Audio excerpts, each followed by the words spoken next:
This is KVUE News Midday. On the hunt this morning, an Austin attorney killed in his home. Why police are looking for a man in connection to his death.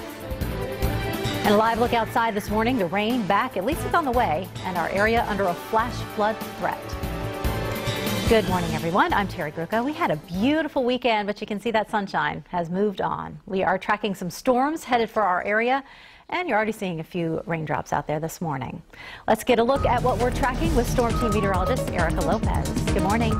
Good morning. Yeah, a little bit of some streamer shower activity now making its appearance here through the viewing area. Needless to say, we don't have much sunshine at all. It's just one of those damp and gloomy days. Heavy rain is headed our way, though, so enjoy the conditions while they're quiet while you can, because things are going to be quite stormy this afternoon. Temperatures in the mid-70s and dew points steadily increasing close to the 70-degree mark also. So our atmosphere is just saturated.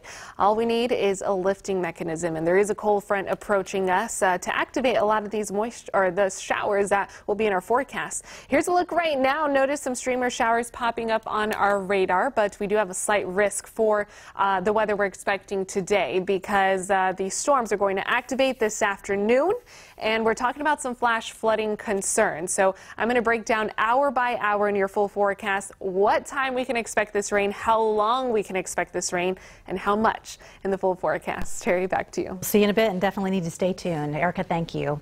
Judge Neil Gorsuch has officially been sworn in as Associate Justice of the Supreme Court. This follows a bitter bipartisan fight. Senate Majority Leader Mitch McConnell invoked the so-called nuclear option, allowing Republicans to approve Gorsuch's nomination with a simple majority.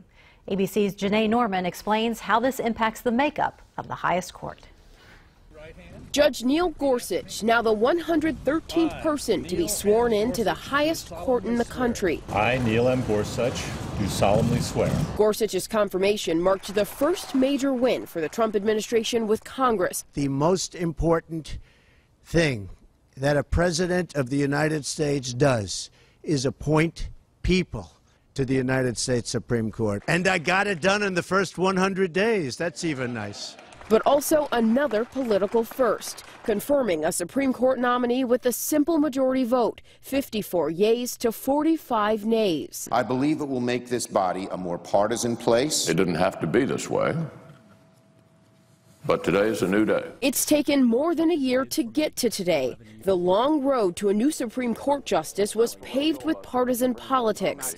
Last year, Republicans refused to consider President Obama's pick to fill the spot, Judge Merrick Garland, arguing the next president should choose the nominee. And this year, Democrats argued Gorsuch's record was too conservative and moved to filibuster his nomination. With Gorsuch now sworn in, the Supreme Court returns to its previous balance: 4 conservatives, 4 liberals, and Justice Anthony Kennedy as the swing vote.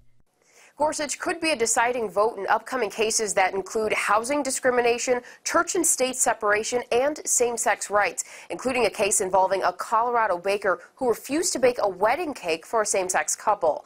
Janae Norman, ABC News, Washington.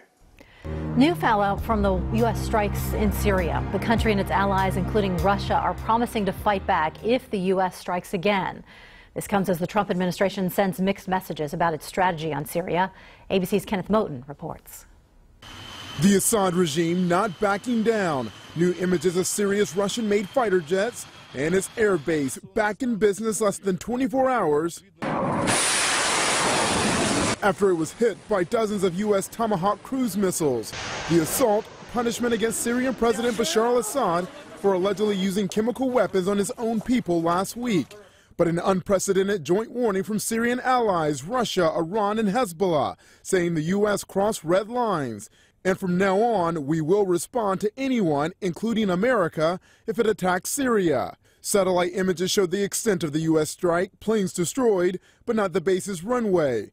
President Trump called military leaders from Air Force One Sunday to offer his praise and gratitude for the strikes. The president has argued the U.S. should stay out of Syria's civil war, the priority, taking out ISIS. Now mixed messages from the administration. UN Ambassador Nikki Haley on CNN advocating for regime change. Secondly, we don't see a peaceful Syria with Assad in there. Secretary of State Rex Tillerson on ABC's This Week. I think we have to learn the lessons of the past and learn the lessons of what went wrong in Libya when you choose that pathway of regime change.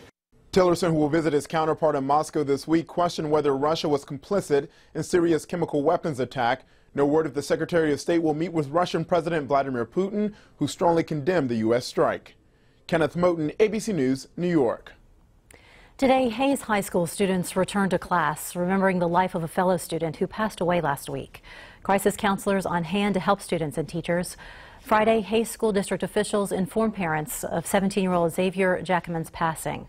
They did not release a lot of information, but say that the senior's death is currently under investigation. Williamson County EMS will begin training deputies today on how to use a new medicine that could help the increase we're seeing in opioid overdoses nationwide. Narcan is a medicine that immediately reverses an overdose. There will be about 7 deputies in training. Once they have completed the course, they'll be able to train other deputies. The goal is to give deputies the training necessary to potentially save lives. Texas is working to improve its drug court system. Starting today, the Texas Association of Specialty Courts will hold its annual conference in Bastrop.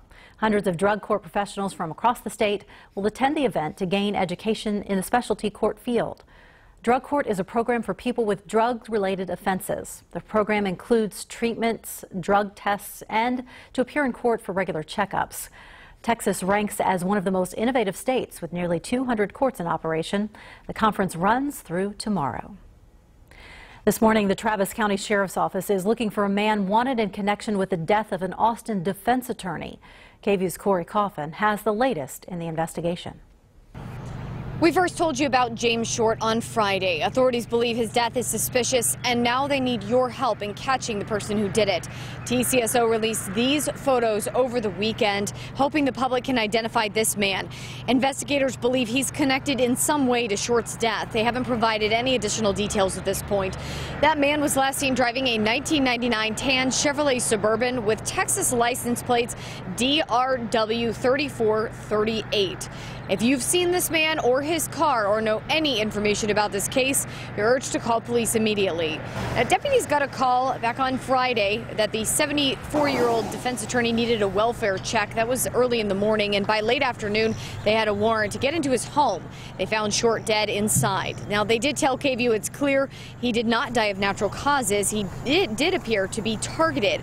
And our partners with the Austin American-Statesman spoke with those who knew Short. They say he was always kind and very professional. They also say his death is a tragic loss to the legal community. We hope to provide any updates that we can from TCSO as soon as we get new details in. Reporting from TCSO headquarters, I'm Corey Coffin. Terry, back to you. Thanks, Corey. You behind on getting your taxes done? You could be in luck. You'll have a little extra time this year to get everything in order.